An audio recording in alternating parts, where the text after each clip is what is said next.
فبأي آلاء ربكما تكذبان।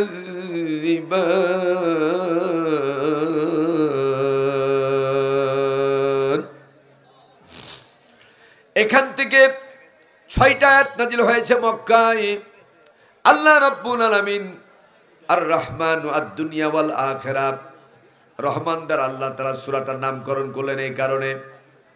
ভাইরা আমার, এই পৃথিবীতে যতই শক্তিশালী মানুষ হোক না কেন, নিজের ইচ্ছায় একটা সেকেন্ড বাঁচতে পারবে না, চলতে পারবে না, কথা বলতে পারবে না আল্লাহর দয়া ছাড়া। কথা বলেন ঠিক কিনা? জোরে করে বলুন ঠিক কিনা? আল্লাহর দয়া ছাড়া যেমন দুনিয়াতে আমরা চলতে ফিরতে পারবো না, কাল কিয়ামতের ময়দানে যত বড় আলেম হন, গাজী হন, আর বড় মুফাসসির হন, মুহাক্কিক হন, আলেম হন, মুফতি হন, মুহাদ্দিস হন, আপনারা বল দিয়া ততক্ষণ পর্যন্ত জান্নাতে যেতে পারবেন না যতক্ষণ পর্যন্ত আল্লাহ পাক আমার আপনার উপরে রহম না করে। জোরে বলুন ঠিক কিনা? আল্লাহর রহম ছাড়া, আল্লাহর দয়া ছাড়া জান্নাত যাওয়া মোটেই সম্ভব নয়। অতএব আমার ভাইয়েরা, এই জন্য আল্লাহ তাআলা বললেন আর রহমানু আল্লামাল কুরআন। আমি আল্লাহ তাআলা পৃথিবীবাসীর উপরে আমার পক্ষ থেকে যত দয়া করেছি, সবচেয়ে বড় দয়ার নাম হলো কোরআনে কারীম। সবচেয়ে বড় দয়ার নাম কি ভাই? কোরআনে কারীম। কোরআনের চেয়ে বড় উপহার, বড় প্রেজেন্টেশন আকাশের নিচে জমিনের ভিতরে আর নাই। অতএব ভাইরা আমার, কোরআন যে শ্রেষ্ঠ কিতাব, আল্লাহর দেওয়া উপহার, কয়েকটা সংজ্ঞা আপনাদের সামনে বলবো, ভালো করে শুনেন। কোন একজন ব্যক্তি একটা গান খুব পছন্দ করেন, যে কোনো একটা গান আপনি পছন্দ করেন, যতই ভালো গান হোক না কেন, গায়িকা যত ভালো হোক না কেন, একবার শুনলেন, দুইবার শুনলেন, তিনবার শুনলেন, 50 বারের বার ওই গানটা আপনার কাছে আর ভালো লাগবে না। কথা বলেন ঠিক কিনা? একটু সহযোগিতা করেন না ভাই, বলেন ঠিক কিনা? কিন্তু আমার ভাইয়েরা, আল্লাহর নবী স্পষ্ট বলেছেন লা সালাতা ইল্লা বিফাতিহাতিল কিতাব। আমার ভাইয়েরা, এখানে 70 বছর বয়সের মানুষ আছে না নাই? কথাটা জোরে করে বলুন, আছে না নাই? 70 বছর বয়স যদি হয়, আমি ধরে নিলাম পজিটিভ দিক, 60 বছর থেকে নামাজ পড়েন, সুন্নত নামাজে সূরা ফাতিহা, ফরজ নামাজে সূরা ফাতিহা, নফল নামাজে সূরা ফাতিহা, ওয়াজিব নামাজে সূরা ফাতিহা। যেহেতু নবীজি বলেছেন লা সালাতা ইল্লা বিফাতিহাতিল কিতাব, সূরা ফাতিহা ছাড়া নামাজ হবে না। এই জন্য 60 বছর থেকে সূরাতুল ফাতিহা দিয়ে নামাজ আদায় করছেন। একটা বারের জন্য আপনার কলিজার মধ্যে এরকম আসছে নাকি আর সূরা ফাতিহা ভালো লাগে না, এটা পরিবর্তন করে অন্য সূরা দিয়ে নামাজ পড়ো, মনের মধ্যে প্রশ্ন জাগে নাকি? জাগার কি সম্ভাবনা আছে? কিয়ামত পর্যন্ত সূরাতুল ফাতিহা দিয়ে আপনি নামাজ আদায় করবেন, আপনার কলিজার মধ্যে কোনো প্রকার দাগ আসবে না, প্রশ্নবিদ্ধ হবে না। তার কারণ হলো আল্লাহ পাক বললেন কোরআন হলো আমার কিতাব, কোরআন যত বেশি বেশি তোমরা পড়বা, মোতালা করবা, আমি আল্লাহর সাথে তোমাদের মহব্বত তত পয়দা হয়ে যাবে। জোরে বলুন সুবহানাল্লাহ। বাংলার একজন লেখক আল্লামা শেখ সাদী রহমাতুল্লাহ আলাইহি এই কথাটা নকল করেছিলেন। গন্ধমধুর করদম বলে একদা দিলেন বন্ধু ছিলাম যখন নাইতে, সঙ্গীর গুণ পশিয়াছি মম মাঝে গো, নইলে কাদার সুবাস কি এত পাইতে। একজন লেখক তিনি গোসল করতে নেমেছেন পুকুরে অথবা কোন একটা খাল বিলে, এটা হলো একটা কাব্যের কথা বলছি আমি। গোসল করে ওঠার পরে পায়ে কাদা লেগে আছে, এই কাদা থেকে সুঘ্রাণ বের হচ্ছে, সুঘ্রাণ আসতেছে। লেখক তখন কাদাকে বলছে, কাদারে এত সুন্দর সুঘ্রাণ কই পালি? এবার কাদাতে বলছে আমার কাছে কোনো সুঘ্রাণ নাই, আমি তুচ্ছ কর্দম। উপর দিকে তাকায় দেখো সেনযুক্ত ফুলের গাছ, ফুলের গাছের সেনযুক্ত ফুলগুলি আমি তুচ্ছ কাদাতে পড়ে থেকে থেকেই আমি তুচ্ছ কাদা সেন্টে পরিণত হয়েছি। জোরে বলেন মারহাবা। যার জ্বলন্ত নমুনা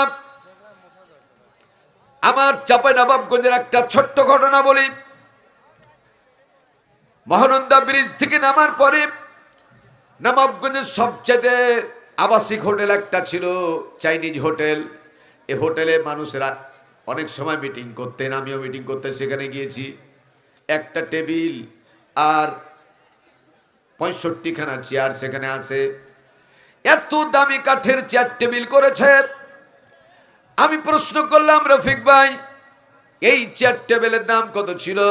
তিনি বললেন 9,80,000 টাকা, তার মানে অল্প বাদে 20 লক্ষ টাকা। আমি প্রশ্ন করলাম, রফিক ভাই এখানে মহিলারা কোনো সময় প্রোগ্রাম করে নাকি? না তো, মহিলারা তো অনেকবার করে।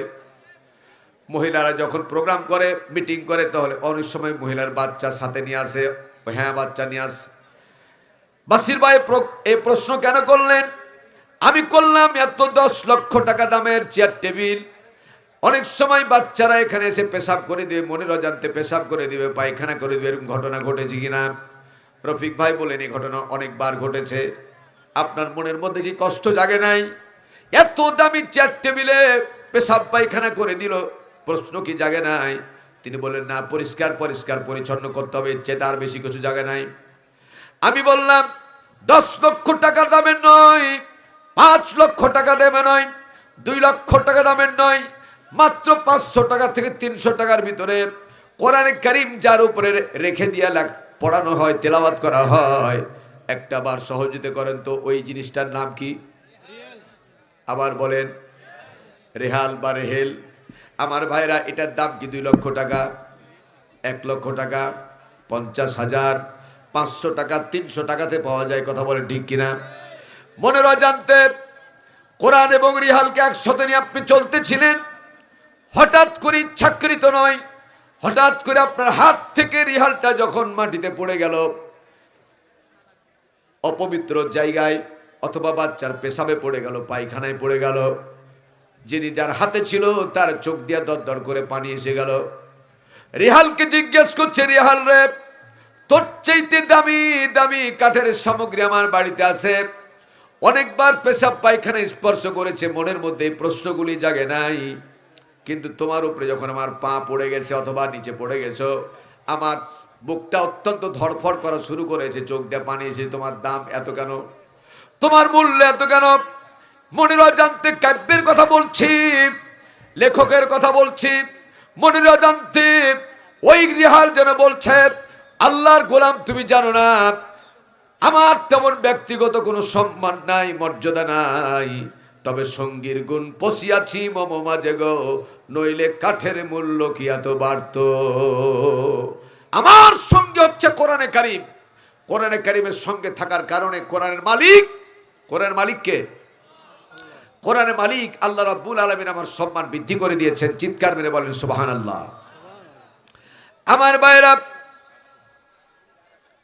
প্রথম আলো একটা পেপার, আজ থেকে 6 বছর পূর্বে এই পেপারটা যখন হাতে পেলাম, রমজান মাসে 16 তারিখ, ইংরেজি 16 তারিখ, একটা পোশাকের নাম লেখা আছে লেহেঙ্গা। লেহেঙ্গা, এই পোশাকের দাম হলো 1,80,000 টাকা। একটা শাড়ির দাম লেখা আছে 1,20,000 টাকা। প্লিজ ডোন্ট মাইন্ড, মনে কিছু নিয়েন না। এই পোশাকটা আমাদের মা, আমাদের বোন, আমাদের স্ত্রী তারাই পড়বে, কখনো পাক কখনো না পাক। ভাইরা আমার, কিন্তু কোরআনের জামা বানাবার জন্য দামি দামি কাপড় আমরা কেউ ক্রয় করি না। একান্ত যদি কোরআনের জামা বানার জন্য কি কাপড় ক্রয় করতে যাই, মাঠে ময়দানে বাজারে সবচাইতে টেট্টুন পলিস্টার কাপড়, যাতে আর জীবনও ছিঁড়ে না, জীবন আর বানাতে না হয়, এরকম একখানা কাপড় কিনে এসে বানাই। 2 নাম্বার হলো, প্রত্যেকটা মাসে মাসে আমাদের পোশাককে কমপক্ষে 1 বার 2 বার ধুয়ে ক্যালেন্ডার করা হয়। কিন্তু আল্লাহর কোরআনের জামা, আল্লাহর কোরআনের জামা আপনি বছরে 5 বার 6 বার আপনি ক্যালেন্ডার করেছেন, ইস্ত্রি করেছেন, ক্যালেন্ডার করেছেন, এরকম একজন হাত তুলেন তো দেখি। পারবেন না? বছরে 1 বারও ক্যালেন্ডার করা হয় না, ধোয়া হয় না, রমজানে কুরবার হয়।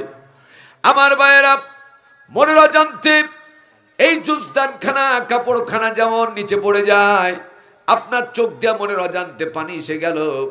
ওই কাপড়কে আপনি জিজ্ঞেস করলেন, কাপড় রে, তোর চাইতে দামি দামি কাপড় আমার স্ত্রীর আছে, আমার বোনের আছে, মেয়ের আছে, আমার বুকের মধ্যে কোনো কষ্ট হয় না, কিন্তু সামান্য টাকা দামের কাপড় তুই মাটিতে পড়ে গেলি, আর পড়ার পরে আমার বুকটা কেন এরকম শুরু করে দিল? আমার ভিতরে চরম উত্তেজনা তৈরি হয়ে গেল। আমার চোখ দিয়া পানি এসে গেল। কি তোর মর্যাদা! মনের অজান্তে কাপড় মনে মনে বলবে, তুমি জানো না সঙ্গীর গুণ পশিয়াছি মম মাঝে গো, নইলে কাপড়ের মূল্য কি এত বাড়ত। আমার ব্যক্তিগত তেমন কোনো মূল্য নাই, কিন্তু আমার সঙ্গী হচ্ছে কোরআনে কারীম। আর কোরআনে কারীম সঙ্গী হওয়ার কারণে কোরআনের মালিক আল্লাহ তাআলা আমার মর্যাদা বাড়িয়ে দিয়েছেন। চিৎকার মেরে বলেন সুবহানাল্লাহ। আর একটা বার জোরে বলেন না সুবহানাল্লাহ। এতক্ষণ পর্যন্ত বললাম কোরআন বিল কোরআন, এবার আপনাদেরকে বলবো আমি কোরআন বিল হাদিস। আমার ভাইয়েরা, এই কোরআন শুনতে এসেছেন, প্রথমেই আমি বলেছিলাম মান ক্বালা রাসূলুল্লাহ, জোরে বলেন সাল্লাল্লাহু আলাইহি ওয়াসাল্লাম, আল কুরআনু হুজ্জাতুল লাকা আও আলাইক, আও কামা ক্বালা নবী সাল্লাল্লাহু আলাইহি ওয়াসাল্লাম। যারা কোরআন শুনছেন, কোরআনকে যারা প্রাণ খুলে অন্তর খুলে আনন্দ দিয়ে শুনছেন, মনোযোগ দিয়ে শুনছেন, তাদের ব্যাপারে আল্লাহ পাক বলছেন যারা কোরআনের সম্মান করবে, যারা কোরআনকে সামনে রেখে পথ চলবে, রান্নাঘর থেকে শুরু করে রাষ্ট্রীয় পর্যন্ত সকল ক্ষেত্রে কোরআনকে যারা সামনে রাখবে, কোরআনের হুকুম বিধানকে যারা সামনে রাখবে, আমি আল্লাহ পাক কোরআনকে তার পক্ষে সুপারিশকারী বানায় দেব। জোরে বলুন সুবহানাল্লাহ। দুইটা জিনিসের সাক্ষী আল্লাহ পাক কবুল করে থাকেন। এক নম্বর হচ্ছে মান ক্বালা রাসূলুল্লাহ সাল্লাল্লাহু আলাইহি ওয়াসাল্লাম আসিয়াম ওয়াল কুরআনু ইয়াসফাআন লিল আবদ, কিয়ামতের ময়দানে মাহে রমজান মাসে রোজা আর কোরআনে কারীম বান্দার পক্ষ হয়ে আল্লাহর সাথে, শব্দটা এভাবে আছে, আল্লাহর সাথে ঝগড়া করবে। সুবহানাল্লাহ বলেন। মাহে রমজান মাসে রোজা বলবে রব্বুল আলামিন, তোমার বান্দা সারাটা দিন না খেয়েছিল, আমি রোজা সাক্ষী দিচ্ছি, ইচ্ছা করলে দরজা লাগায়া, ভালো করে দরজা লাগায় সিটকা